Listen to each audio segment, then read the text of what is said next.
Indigo, air India और SpiceJet ने government को एक एसओएस भेजा है कि अगर ये एटीएफ फ्यूल की प्राइसिंग इसी तरीके से बढ़ती रही, जो जेट फ्यूल होता है, तो फिर हमें अपने ऑपरेशंस को स्टॉप करना पड़ेगा। क्योंकि अभी ये ऑपरेशनल एक्सपेंडिचर, क्योंकि 40% एक प्लेन का खर्चा इसी फ्यूल का होता है, वो हम लोग हैंडल नहीं कर पा रहे। बट अगर आपको वो इंडिगो फियास्को याद है, तो अभी ये जो एसओएस गवर्नमेंट को भेजा गया, इसको समझना हर इंडियन के लिए जरूरी है, क्योंकि सबकी लाइफ पे इंपैक्ट पड़ता है।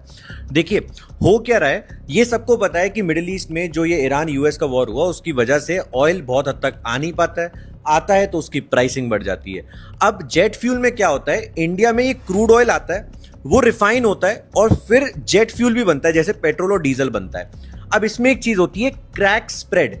क्रैक स्प्रेड क्या होती है कि भाई क्रूड ऑयल आया मान लो 10 रुपए का,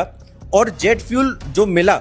इन कंपनीज को वो मिला 40 रुपए का, तो 30 रुपए क्या है, रिफाइनरी का रेवेन्यू, नॉट प्रॉफिट, कि उसने ये रिफाइन करके हमें दिया तो उसने 30 रुपए रखे। अब एयर इंडिया ने अपने एक लेटर में पहले लिखा था कि ये ना $95 पर बैरल होता था, अभी ये बढ़ के $195 पर बैरल हो गया है। तो मतलब मान लो नियरली 80-90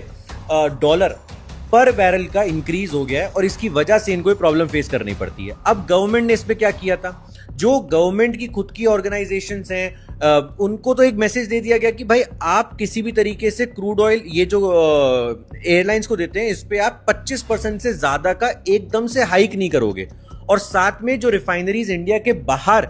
एक्सपोर्ट कर रही थी एटीएफ को दूसरी कंट्रीज को, उनके ऊपर एक्सपोर्ट ड्यूटी बढ़ा दी। तो अब इतना बेनिफिट तो इनको किया, साथ में ये भी बोला सरकार ने कि ये जो आपके लैंडिंग एक्सपेंडिचर होता है एयरपोर्ट पर, ऑपरेशंस जो आपके एयरपोर्ट की आपकी फीस होती है, उन सबको भी रिड्यूस कर दिया। बट मैंने स्टार्टिंग में क्या बोला, 40% खर्चा इसी का होता है जेट फ्यूल का, तो इन बाकी खर्चे कम करने से इतना बड़ा इंपैक्ट नहीं पड़ता है। और साथ में एक और चीज, ये जो फ्लाइट्स हैं, सबसे ज्यादा इनको प्रॉब्लम आ रही है जब ये इंटरनेशनल उड़ रहे हैं, क्योंकि इंटरनेशनल फ्लाइट को एक तो मिडिल ईस्ट के ऊपर से आप कैसे लेके जाओगे, आपको इजराइल जाना है, आपको घुमा फिरा के जाना पड़ता है, तो एक तो इनका डिस्टेंस लंबा हो रहा है, तो फ्यूल बर्निंग ज्यादा हो रही है, ठीक है। और साथ में इनको इसी तरीके की और प्रॉब्लम फेस करनी पड़ रही है जब इनको फ्यूल लेना पड़ रहा है